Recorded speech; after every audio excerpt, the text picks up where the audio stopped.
ഇനി മറ്റൊരു വർഗ്ഗക്കാരനെ കാണിച്ചേട്ടെ. രണ്ട് പട്ടിക്കാട്ടങ്ങൾ കേട്ടോ, രണ്ട് പട്ടിക്കാട്ടങ്ങൾ റൂമിന്റെ ഉള്ളിൽ നിന്ന് ഇറങ്ങാതെ ഉള്ളിലിരുന്ന് വീഡിയോ ചെയ്യുന്ന രണ്ട് പട്ടിക്കാട്ടങ്ങള്.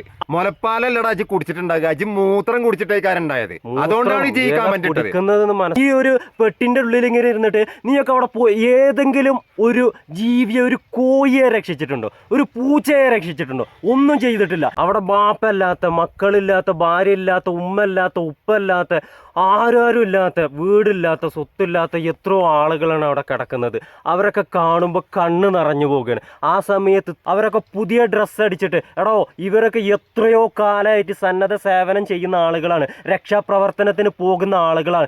അവിടുത്തെ അവസ്ഥ ഒന്ന് പോയി നോക്കിച്ച്. ഞങ്ങൾ രണ്ടുപേരും അവിടെ 2 ദിവസം ഉണ്ടായിരുന്ന ആളുകളാണ്. എന്ത് ഭക്ഷണം കൊടുക്കാനായിട്ട്, ഈ രക്ഷാപ്രവർത്തനം നടത്തുന്ന ആളുകൾക്ക് ഭക്ഷണം കൊടുക്കാനായിട്ട് ഞങ്ങൾ അവിടെ ഉണ്ടായിരുന്ന ആളുകളാണ്. അവിടുത്തെ ഓരോരുത്തരുടെ കഷ്ടപ്പാട് കണ്ടാലുള്ള അറിയാം. അതൊന്ന് പോയി നോക്കിച്ച്. എൻ്റെ റൂമിൽ ഇരുന്നിട്ട് ഇങ്ങനെ പാടിയിട്ടൊന്നും കാര്യമല്ല. സുഹൃത്തുക്കളെ, കുറച്ച് സർട്ടിഫിക്കറ്റ് ഉള്ള ചെറ്റകൾ അങ്ങക്ക് കാണിച്ചു തരണോ? കുറച്ചല്ല കേട്ടോ, കുറച്ച് പട്ടിക്കാട്ടങ്ങള്.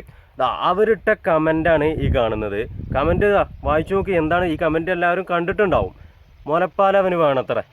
അവിടെ വയനാട്ടിലെ കുറച്ച് കുട്ടികള്, ചെറിയ പൈതങ്ങള് മുലപ്പാല് കിട്ടാതെ കരയുന്നത് കണ്ടിട്ട് ഒരു ഫേസ്ബുക്കിൽ വന്ന കമന്റിന് അതിന്റെ അടിയിൽ പോയിട്ട കമന്റാണ് ഇവന്. എന്ത് മുലപ്പാല് വേണം, ഓനിക്ക് മുലപ്പാല് വേണത്രേ. ഓനിക്ക് മുലപ്പാല് വേണം, ഇങ്ങോട്ട് വരാൻ പറ, ഞങ്ങൾ കൊടുത്തോളാം. അവന് വേണ്ട മുലപ്പാൽ കുറച്ച് ആൾക്കാർ കൊടുത്തിട്ടുണ്ട്. ഇനി കിട്ടാത്ത ആളുകളുണ്ട്, അവർക്കും കൊടുക്കണം. നാട്ടുകാർ ചേർന്നിട്ട് അവർക്ക് എന്ത് പാലാണ് വേണ്ടിച്ചാൽ അത് അവർ കൊടുക്കണം. കാരണം അത്രയും വൃത്തികെട്ട വർത്താനല്ല പറഞ്ഞ് ഞങ്ങളൊക്കെ വയനാട് പോയിട്ട് അവിടെ സന്നദ്ധ സേവനത്തിനും അവിടെ രക്ഷാപ്രവർത്തനം നടത്തുന്ന ആളുകൾക്ക് ഭക്ഷണം എത്തിക്കാൻ വേണ്ടിയിട്ടൊക്കെ ഞങ്ങൾ പോയതാണ്. അപ്പോൾ അവിടുത്തെ അവസ്ഥ കണ്ട് ഞങ്ങൾ കണ്ണ് നിറഞ്ഞതാണ്. അത്രയും വിഷമത്തിലാണ് വയനാടുള്ളത്. അവിടെ പോയി കാണണം. അവിടെ കണ്ടവൻ്റെ കണ്ണ് നിറയും. അത്രയും വിഷമമുണ്ട്. മുലപ്പാല് കുടിച്ചവനക്കുള്ള അതിന്റെ വില അറിയാം, മുലപ്പാലിന്റെ വില. അത് കുടിക്കാത്തതുകൊണ്ടാണ് അവൻ ഇത്തരത്തിലുള്ള ചെറ്റ വർത്താനം പറയുന്നത്. ഓനൊക്കെ കുപ്പിപ്പാലേ കാര്യം കുടിച്ചിട്ടുണ്ടാകാം. ഓനൊക്കെ കൈ കിട്ടിയാലേ അങ്ങനെ ഒന്നും കൊടുത്താൽ പോരാ. ഇതുപോലെ കമന്റ് ഇട്ട് ഒരുപാട് ആളുകളുണ്ട് ആ പോസ്റ്റിന്റെ അടിയിലും. അതുപോലെ തന്നെ വേറെ ഇതുപോലെ മുലപ്പാൽ കൊടുക്കുക എന്ന് പറഞ്ഞിട്ട് വന്ന ആളുകളുടെ അടിയിൽ പോയിട്ട് ഒരുപാട് ആളുകൾ കമന്റ് ഇട്ടുണ്ട്. നമ്മൾ വായിച്ചു നോക്കി അത് ഏത് തരത്തിലുള്ള ആളുകളാണെന്ന് മനസ്സിലായി. മനുഷ്യത്തല്ലാത്ത, അവിടെ മരിച്ചവരിൽ മുസ്ലിമോ ഹിന്ദുവോ ക്രിസ്ത്യാനിയോ ഒന്നും നോക്കിയിട്ടല്ല കൊണ്ടുപോയത്. എല്ലാ ആളുകളെ അടിച്ചു കൊണ്ടുപോയിട്ടുണ്ട്. അതിൽ കമന്റ് ഇട്ട വർഗീയവാദികൾ ആരാണെന്ന് അത് കമന്റ് കണ്ടു കഴിഞ്ഞാൽ മനസ്സിലാകുന്നുണ്ട്. മനുഷ്യത്തല്ലാത്ത ആളുകളാണ് ആ കമന്റ് ഇട്ടിട്ടുള്ളത്. മുലപ്പാലിന്റെ വില അറിയാത്തവനാണ് ഈ കമന്റ് ഇടുക. എന്താ അറിയോ? പിന്നെ ഇവന്റെ നമ്പർ എടുത്തിട്ട്, ഫേസ്ബുക്കിൽ നിന്ന് ഇവന്റെ നമ്പർ എടുത്തിട്ട് അവനക്ക് കോൾ ചെയ്തപ്പോ അവന് സോറി സാർ വേറെ ചെറിയ അടിച്ചാണ് പൊട്ടിച്ചാ വേണ്ടത്. ആ ഞങ്ങള് വിളിച്ച ഇത് ഞങ്ങള് റെക്കോർഡ് ചെയ്യാൻ പറ്റിയിട്ടില്ല. അവന് വിളിച്ച അവനോട് പറഞ്ഞിട്ടുണ്ട് വിളിച്ച് മാപ്പ് പറയണമെന്ന്. പക്ഷെ അവൻ മാപ്പ് പറയാമെന്ന് നമുക്കറിയില്ല. അത്യാവശ്യം ആളുകൾക്ക് നിന്ന് അടി കിട്ടിയിട്ടുണ്ട് അവനക്ക്. വേണ്ട പോലെ കിട്ടിയിട്ടുണ്ട്. ഇനി അത് തേഞ്ഞിട്ടില്ലെങ്കിൽ ഇങ്ങോട്ട് വന്നാല് ഞങ്ങൾ മുലപ്പാലോട് കക്കിച്ചേരാം. അവൻ കുടിച്ച മുലപ്പാല്. കാരണം അത്രയും വൃത്തികെട്ട സ്വഭാവത്തിലാണ് അവന് ആ കമന്റ് ഇട്ട്. ഇനി അവന് മേലില് അത്ര കമന്റ് ഇടൂല. വയനാടത്തെ അവസ്ഥ പോയി നോക്ക്. വയനാടൊന്ന് പോയിട്ട് നോക്കണം. അവിടെ പോയിട്ടൊന്ന് കണ്ടു കഴിഞ്ഞാൽ അവന് ഇത്തരത്തിലുള്ള കമന്റ് ഇടൂല. ചിലപ്പോൾ അവനിടുമായിരിക്കും. അത്രയും വർഗീയവാദി ആയതുകൊണ്ടാണ് അവന് ഈ കമന്റ് ഇടുന്നത്. ഈ ഒരു സാഹചര്യത്തിലും ഇങ്ങനെ കമന്റ് ഇടാന് നീ ഒന്നും മനുഷ്യനല്ലടാ. മനുഷ്യൻ എന്ന് വിളിക്കാൻ പറ്റൂല. മുലപ്പാലല്ലടാ അജി കുടിച്ചിട്ടുണ്ടാകുക, അജി മൂത്രം കുടിച്ചിട്ടേക്കാരുണ്ടായത്. അതുകൊണ്ടാണ് കൊടുക്കുന്നതെന്ന് മനസ്സിലായി. അവന്റെ തലയിൽ എന്താണ്, അവന്റെ മനസ്സിൽ എന്താണെന്നുള്ളത് ഇവന് ഈ കമന്റ് ഇട്ടതോടുകൂടി മനസ്സിലായി. ഒരിക്കലും മനുഷ്യൻ എന്നുള്ള വർഗത്തില് ഇവനെ എന്താ വിളിക്കേണ്ടത്? ഒരുപാട് ആളുകൾ ഞങ്ങളോട് പറഞ്ഞിട്ടുണ്ട് അത്തരത്തില് വാക്കുകൾ ഉപയോഗിച്ച് നിങ്ങൾ വീഡിയോ ചെയ്യല്. അതുകൊണ്ട് മാത്രമാണ് ഈ വാക്ക് ഉപയോഗിക്കാത്തത്. അല്ലെങ്കിൽ നിന്നെയൊക്കെ വിളിക്കാനുള്ള വാക്കുകൾ ഞങ്ങളെ കയ്യിലുണ്ട്. എന്തുകൊണ്ട് വിളിക്കാത്തത്? ഞങ്ങളതുകൊണ്ട്. എടാ, നിന്നൊക്കെ വിളിക്കാനുള്ള വാക്കുകൾ മറ്റുള്ളവർ കമന്റ് ബോക്സിൽ വന്നിട്ട് വിളിക്കുന്നുണ്ടാവും. ചെങ്ങായി വയനാടില് പിന്നെ അവിടെ പോയിട്ട് ആ ക്യാമ്പിലത്തെ അവസ്ഥ ഒന്ന് നോക്ക്. അവിടുത്തെ കുട്ടികൾ കരയുന്ന അവസ്ഥ കണ്ടാൽ ഏത് സ്ത്രീകളായാലും ആ മുലപ്പാല് കൊടുത്തു പോകും. അവിടെ ബാപ്പല്ലാത്ത, മക്കളില്ലാത്ത, ഭാര്യയില്ലാത്ത, ഉമ്മല്ലാത്ത, ഉപ്പല്ലാത്ത, ആരും ഇല്ലാത്ത, വീടില്ലാത്ത, സ്വത്തില്ലാത്ത എത്രയോ ആളുകളാണ് അവിടെ കിടക്കുന്നത്. അവരൊക്കെ കാണുമ്പോൾ കണ്ണ് നിറഞ്ഞു പോകുകയാണ്. ആ സമയത്ത് ഇത്തരം വർഗീയത കമന്റ്, ഉളുപ്പില്ലാത്ത നാറിയ കമന്റ് ഇടുന്ന നിങ്ങളോടൊക്കെ പുച്ഛാണ്, വെറും പുച്ഛം. അതങ്ങനെ കുറച്ച് വർഗം. ഇനി മറ്റൊരു വർഗ്ഗക്കാരനെ കാണിച്ചേട്ടെ. രണ്ട് പട്ടിക്കാട്ടങ്ങൾ കേട്ടോ, രണ്ട് പട്ടിക്കാട്ടങ്ങൾ റൂമിന്റെ ഉള്ളിൽ നിന്ന് ഇറങ്ങാതെ ഉള്ളിലിരുന്ന് വീഡിയോ ചെയ്യുന്ന രണ്ട് പട്ടിക്കാട്ടങ്ങൾ.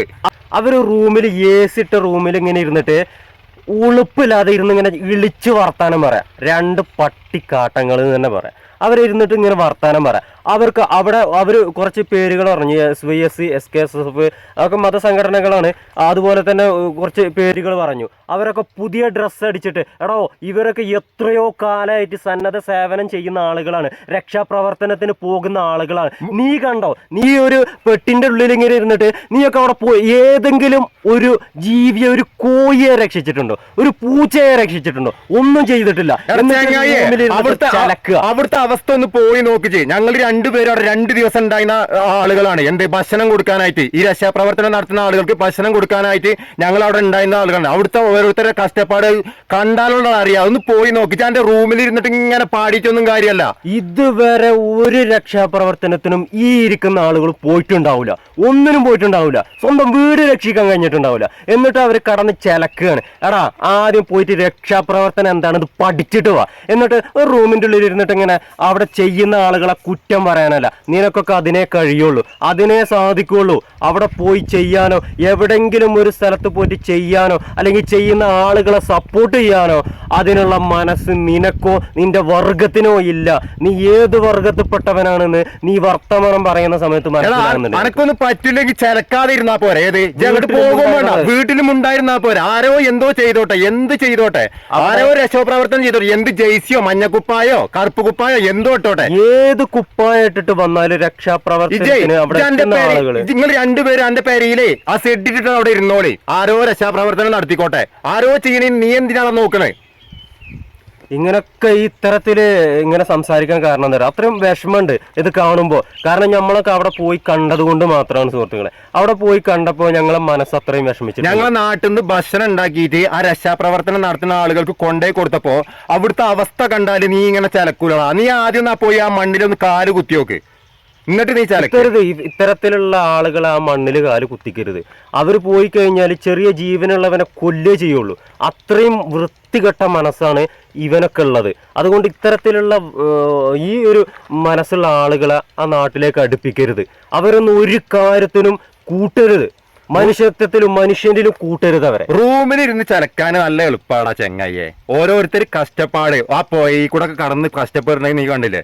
ഓരോരുത്തർ പിന്നെ ഇവർക്ക് വീടും കുടുംബവും ഇല്ലായിട്ടാണ് ഈ കഷ്ടപ്പെടുന്നത്. ആളുകൾ രക്ഷാപ്രവർത്തനം മഞ്ഞക്കുപ്പായം പച്ചക്കുപ്പായം ഇട്ടിട്ട് രക്ഷാപ്രവർത്തനം നടത്തിയത് കൊണ്ടാണ് ഇന്ന് ഒരുപാട് ആളുകൾ ക്യാമ്പിൽ ജീവനോടെ നിൽക്കുന്നത്. ഒരുപാട് ആളുകളെ സ്ലാബിന്റെ അടിയിൽ നിന്നും മണ്ണിന്റെ അടിയിൽ നിന്നും ജീവനോടെ എടുത്തത്, കാട്ടിൽ പോയി ജീവനോടെ എടുത്തത്, അതൊക്കെ ഇവർ ഈ മഞ്ഞക്കുപ്പായം പച്ചക്കുപ്പായം ഇട്ടത് കൊണ്ടാണ്. അല്ലാതെ നിന്നെ പോലെ AC റൂമിൽ ഇരുന്നാൽ ഇത്തരം ആളുകളെ ക്യാമ്പിലെത്തിക്കാൻ കഴിയൂല. ഈ ചലക്കുന്നത് ഒരാളെങ്കിലും നീ രക്ഷിച്ചിട്ടാണെങ്കിൽ നീ മാന്യത ഉള്ളവനാണ്. അല്ലാതെ AC റൂമിൽ മാത്രം ഇരുന്നിട്ട് ഒരു കട്ട മീശയും വെച്ചിട്ട് നീ ഇരുന്നാല് രക്ഷാപ്രവർത്തനം ആവൂല. 2 പട്ടിക്കാട്ടങ്ങളെ നിങ്ങൾ ഈ ചിലക്കണ ഇപ്പൊ വീഡിയോയിലാണ് ഈ പറയുന്നത്. നിങ്ങൾ ഈ രക്ഷാപ്രവർത്തനം നടത്തുന്ന ആളുകളടുത്ത് പോയി ഒന്ന് ചലച്ചോക്ക, ജീവനോടെ കൂടെ തിരിച്ചാണ് വരൂല. അത്രക്ക് ഇടങ്ങേറുണ്ട് അവിടെ. അവിടെ ഒന്ന് പോയി നോക്കണം ആദ്യം. എന്തായാലും ഇങ്ങനെ ഒരു വീഡിയോ ചെയ്യാൻ കാരണം എന്ന് വെച്ചാൽ പല കമൻറ്റുകളും കാര്യങ്ങളൊക്കെ കണ്ടതുകൊണ്ട് വളരെയധികം വിഷമമായി. അതുകൊണ്ട് മാത്രമാണ് ഇത്തരത്തിലൊരു വീഡിയോ ചെയ്തത്. അപ്പോൾ ഒരുപാട് ആളുകൾ ഞങ്ങൾക്ക് പറഞ്ഞിട്ടുണ്ട് നിങ്ങൾ ഈ വീഡിയോ ചെയ്തോ തെറി പറയരുത് എന്ന്. ഇതിൽ എന്തെങ്കിലും തെറി പറഞ്ഞിട്ടുണ്ടെങ്കിൽ സാഹചര്യം കൊണ്ട് മാത്രമാണ്. സാഹചര്യം കൊണ്ട് പറഞ്ഞത്. ഇങ്ങനെ 2 വീഡിയോ കണ്ടതുകൊണ്ട്, ഈ മുലപ്പാലിനെ കുറിച്ചിട്ടുള്ള വീഡിയോ കണ്ടതുകൊണ്ടും അതുപോലെ ഈ രക്ഷാപ്രവർത്തനം നടത്തുന്ന ആളുകളെ കുറിച്ചിട്ട് മോശമായിട്ട് സംസാരിച്ചതുകൊണ്ടാണ് ഞങ്ങൾ ഇങ്ങനെ ഒരു വീഡിയോ ചെയ്തത്. ഈ സാഹചര്യത്തിലൊന്നും അങ്ങനെ പറയാൻ പാടില്ലായിരുന്നു. അവര് അങ്ങനെ കമന്റ് ഇടാൻ പാടില്ലായിരുന്നു. അത് കണ്ടപ്പോൾ വല്ലാത്ത വിഷമായി. അതുകൊണ്ട് മാത്രമാണ് ഇത്തരത്തിലൊരു വീഡിയോ ചെയ്തത്. അപ്പോൾ ഞങ്ങൾ അവിടെ പോയി കണ്ടതും വിഷമം അനുഭവിച്ച ആളുകളാണ്. അപ്പോൾ വല്ലാത്ത വിഷമവും കാര്യങ്ങളുണ്ട്. ആ സാഹചര്യത്തിലാണ് ഇങ്ങനെ ഒരു വീഡിയോ ചെയ്യുന്നത്. ഓരോരുത്തരും അവിടെ വീട് നഷ്ടപ്പെട്ട വേദന, കുടുംബം നഷ്ടപ്പെട്ട വേദന, അതിന്റെ ഇടയിൽ നിങ്ങൾ റൂമിൽ ഇരുന്നിട്ട് ഇങ്ങനെ ചിലക്കുക. മുണ്ടാതെ ഇരുന്നാൽ മതിയായിരുന്നു. എന്തായാലും വീഡിയോ നമ്മളിവിടെ വൈൻഡപ്പ് ചെയ്യാണ്. വീണ്ടും നല്ല വീഡിയോകളായിട്ട് നല്ല അവരൊക്കെ സന്തോഷത്തിലാകട്ടെ. പിന്നെ നിങ്ങളെ കൊണ്ടൊക്കെ കഴിയുകയാണെങ്കിലേ വയനാടിന് വേണ്ടിയിട്ട് പിന്നെ എന്തെങ്കിലും സഹായങ്ങൾ ചെയ്യുക. അത് അത്രേ പറയുന്നുള്ളൂ. അവരൊക്കെ സമാധാനത്തിലിരിക്കട്ടെ. അവരൊക്കെ മനസ്സ് സന്തോഷത്തിലാക്കട്ടെ. സന്തോഷത്തിലാക്കാൻ ഒരു വീട്ടിലുള്ള എല്ലാവരും പോയി, വീട്ടിലുള്ള ഉപ്പ ഉമ്മ കുടുംബങ്ങൾ മക്കൾ എല്ലാവരും പോയി. അവരൊക്കെ മനസ്സ് സമാധാനത്തിലാകട്ടെ എന്ന് നമ്മൾ പ്രാർത്ഥിക്കുകയാണ്. അല്ലാതെ നമുക്കൊരു നിവൃത്തിയില്ല. അത്തരത്തിലാക്കി കൊടുക്കട്ടെ എന്നുള്ള പ്രാർത്ഥനയോടുകൂടി അവസാനിപ്പിക്കുകയാണ്. ബൈ. ഓക്കെ എന്നാ.